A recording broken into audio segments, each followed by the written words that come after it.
Ako si Marlene Abalos na 49 years old. Na ako'y Barangay Emelda, Tolosa, Leyte. Nakarawat ko ayudahan akon anak na nag-eskwelahan college hangkanan test.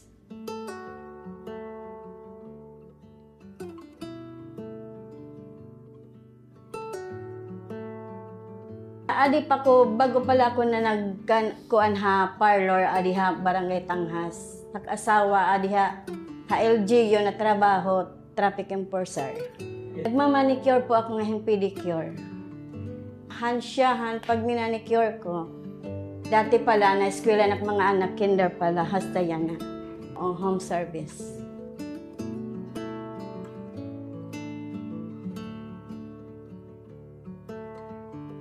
Nagpapasalamat po ako kan Congressman FM Romualdez na nakarawat ko ayudahan akon anak na nag-eskwelahan college hangkanan test.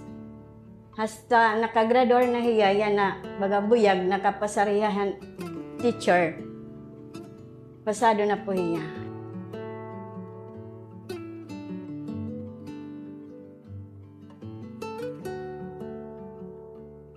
Damo po nam na kuanan hangkan Congressman Bulig haamon. Ang akon anakhan na ospital di dahakuan hasistoan ay hiya na admit tapos gimbalhin namon niya private hospital.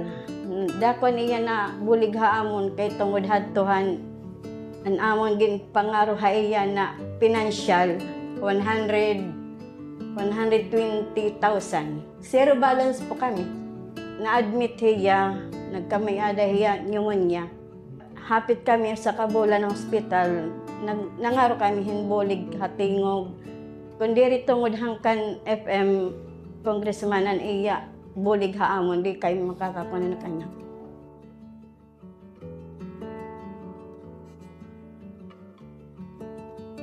Damunduro, Congressman, ay imuhat aga amon akong pamilya.